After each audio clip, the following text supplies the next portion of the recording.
Welcome back to the show. Check out these headlines we have for you, ladies and gentlemen.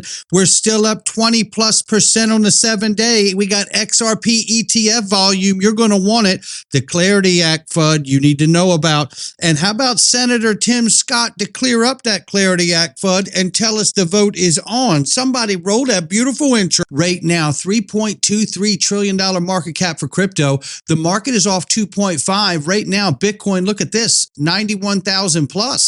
Look at this, 3,100 plus for Ethereum. XRP number 4 spots 222. Now we're off 7.1 on the 24, and we're up 18.3 on the 7-day. We were just up 20.2. That's what I'm going to use because I just refreshed and the market's moving around pretty crazy right now at the moment.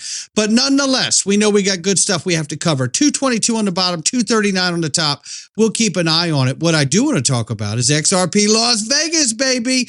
Uphold just got on board. Paul Barron, CEO of Ripple, Brad Garlinghouse. We're going to have another executive to announce very soon. The Honorable Cristiano Carlos, senatorial candidate John Deaton. Sigma going to be there. First Ledger's going to be there. The list is going on and on and on, ladies and gentlemen. So get your tickets at xrplasvegas.com and click on that link right there and get your discount room at the Paris Hotel. It's absolutely gorgeous in there. Don't mess around, ladies and gentlemen. Get your tickets today. Right here, $1.8 trillion Morgan Stanley files for spot Ethereum ETF. Again, I highlighted this morning. I'm so glad to see others getting into this space. It's only going to get bigger is the estimation we're seeing here. So at 222, we have $1.799.16 million for XRP in the 7 ETFs so far. XRP has 793.24 million XRP locked up in vaults because of those 7 ETFs at the moment. We're getting closer and closer to that billion XRP mark, which I'm super excited to see. Now, with that, it doesn't have it on here, but I'm excited to see when the rest of these ETFs that we know are waiting to come out. When are we going to see that? Are they waiting for legislation? Well, we'll see. But here's where we were at yesterday. Chad Steingraber says closed just shy of the full 60 million after hours. Will push it over anyway. It looks like this 50 to 60 range might be the new normal. And yesterday, it resulted in nearly 20 million XRP taken into custody. And if you do the math on that, like he's done, you will know exactly what that means. It is coming off of the market very quickly, ladies and gentlemen.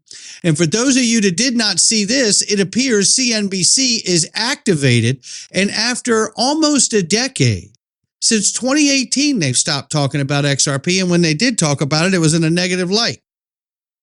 And here we are 8 years later. And now it appears CNBC's been activated, highlighting XRP like they've been talking about it as much as Bitcoin. So what's the deal with XRP? So the breakout trade of the 2026 crypto rally isn't Bitcoin or Ether, it is XRP. Now, the token tied to Ripple is up more than 20% over the past week, pushing past Binance's BNB coin to become the 3rd largest cryptocurrency by market value. And even with the broader crypto complex pulling back today, XRP has been the quiet outperformer for months now. The use case here is payments, specifically cross-border settlement. Ripple designed XRP as a bridge asset.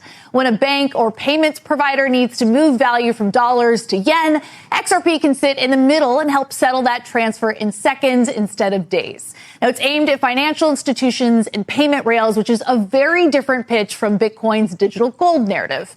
And unlike stablecoins, which are basically tokenized dollars, XRP is trying to be the exchange layer that moves value between currencies. So money's moving into XRP for 3 big reasons. First, the regulatory overhang has finally cleared. Ripple has fully wrapped up its SEC fight as of August. Second, it's a less crowded trade than Bitcoin or Ether. And third, the flows have held up. Even during the Q4 dip, investors kept adding to XRP-focused funds, while Bitcoin ETF flows fell with the price.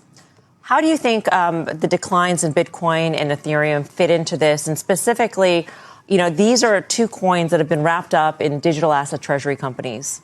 And so there's this whole concern that there's going to be forced selling. So there's sort of that dynamic hanging over just the decline in those assets in particular. And so maybe it's not surprising that investors are seeking an alternative within the crypto space. Well, precisely. In 9 days from now, the MSCI is going to decide whether names like Strategy can remain as part of the index. You might see other forced selling as part of that. And then you've got XRP, where there's just a lot more upside. And yes, they're coming from a lower base, but that's part of why when you saw the spot Bitcoin ETF selling off in Q4 and all these net outflows, XRP accumulation was quietly gaining momentum.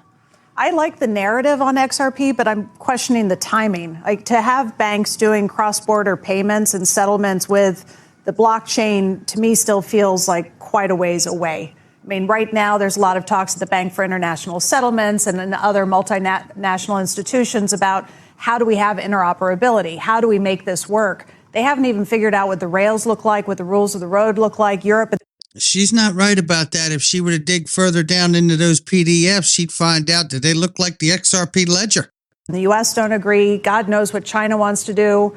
So are you buying it now, knowing that, again, I feel like a broken record here with my copper comment, it's going to go down and up a lot before this is not a straight line at all. I feel like it's more of a hedge against the decision coming from MSCI. I think that's part of it. Certainly, they want to be the SWIFT of the international banking system. But at the same time, we're waiting for, to your point, rules of the road. And so the crypto market infrastructure bill, which we've been talking about for a full year now, is still in the markup stage in the Senate. But that is what a lot of pent up demand is, meant to come from when that is passed. It'll open up the doors to what Wall Street can do with respect to custodying these coins. There you have it, ladies and gentlemen. CNBC seems to be activated. And you know what? That's not good for TD Cowen and other banks, because they're trying to stall the market structure bill, as they put this article out here saying crypto market structure bill may slip to 2027 because they're banks. They don't like any of this. A coalition of U.S. commodity bankers is escalating its campaign against yield-generating stablecoins. Imagine that. Urging Congress to amend the Genius Act to close what it described as a loophole that allows crypto-linked products to undercut traditional banks. Yes, the banks have had a monopoly for far too long, and they are acting like it is a given right to hold on to it, and it is not. RippleX put this thread out. XRP is a digital asset of choice for real-world utility, from stablecoin settlement to real-world assets to institutional payments, and it goes through here and breaks it all down. We all know what XRP does, but I'll tell you, XRP is a top 3 digital asset by market capitalization, underscoring its leading role in global crypto markets. XRP Ledger is public, decentralized blockchain with 116 plus independent validators and 910 plus public nodes. It operates independent of Ripple as an entity. XRP plays a core role on the network as a native settlement and liquidity asset. And I think that's what was missing from that conversation from CNBC and the woman in red, right? XRP Ledger uses proof of association and consensus model with no mining, no staking, no block rewards, and transaction finality in 3 to 5 seconds. We all know these things, but I just want to hit a few of these things so you understand some of the growth here. The XRP Ledger has processed 4 billion plus transactions, closed 100 million plus ledgers, supported 6.4 million plus wallets, and settled 1 trillion plus in value since its inception. That's tested. That's time tested right there. And you guys know the rest of it. It's all amazing. The expansion of everything. I mean, it's just amazing what's going on here. And at the cusp of getting this legislation done. Well, this person comes in under that and says, can you confirm if XRP needs the Clarity Act to succeed fully? From this post, the RippleX post, and from what I thought, it already has its own clarity and doesn't need it. Well, Reese Merrick, the Senior Executive Officer, Managing Director of Middle East and Africa Ripple, says to confirm, XRP has secured clear regulatory status as a non-security digital asset in the U.S., thanks to the landmark court rulings, making it one of the few cryptocurrencies with such a definitive standing in the United States. That said, the U.S. still lacks comprehensive regulatory clarity for the broader crypto ecosystem, which continues to hold back U.S.-based entities from fully thriving and innovating in this space. At Ripple, we're actively advocating for better, more thoughtful frameworks to level the playing field and drive the next phase of growth. We're optimistic that progress open bills like the Clarity Act will deliver that much needed clarity in the near term. Notice, they're not calling for everyone to shut the door so it's only us. Right? And to go a little further here, we need the market infrastructure bill because regardless of XRP having clarity, the asset's not a security, obviously. But these financial institutions still need permission to use it, legal permission to use these new market infrastructure rails, these protocols. And that has nothing to do with the ruling of XRP. So I can still see where the gap is, and I know most of you can as well. This is a reminder, to Reese's point, the CFTC regulated binomial, and it's approved a list of tokens, and two of which are real USD and XRP, the asset itself. I'm sure it's nothing. But we're going to need that market infrastructure bill. And the Senate back in session now. As Eleanor Tarrant tells us, crypto eyes banking markup, Bitcoin rallies on Venezuela tensions. The crypto industry has its eyes on January 15th market structure markup, and Bitcoin rallies on rumors of Venezuelan shadow reserve. And here we are. We know the SEC is calling for everything to be tokenized within 2 years. The DTCC, Nadine Chakar, has said in 55 weeks. Then we got this. How about this one? White House AI crypto czar David Sachs meets with lawmakers yesterday to advance digital asset market clarity as the administration pushes to finalize crypto rules in January. The U.S. Senate Banking Committee, led by Chairman Senator Tim Scott, will deliberate the Digital Asset Market Transparency Act on January 15th, 2026, potentially reshaping cryptocurrency regulation. Senator John Kennedy comes out and says crypto market structure legislation markup will happen next week. And Senator Tim Scott, as we just reported as well. And here is what he said. I think it's important for us to get on the record and vote. So next Thursday, we'll have a vote on market structure. We have worked tirelessly for the last 6+ months, making sure that we had multiple drafts available to every member of the committee. Next week, we're going to find out if our year is going to be a great year or not.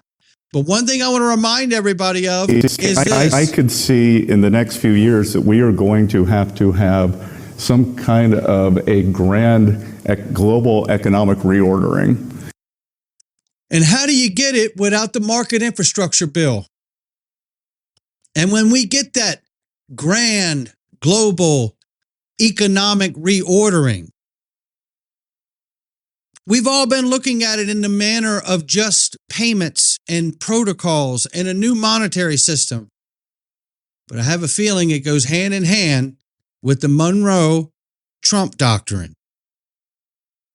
That's how you get a new world map.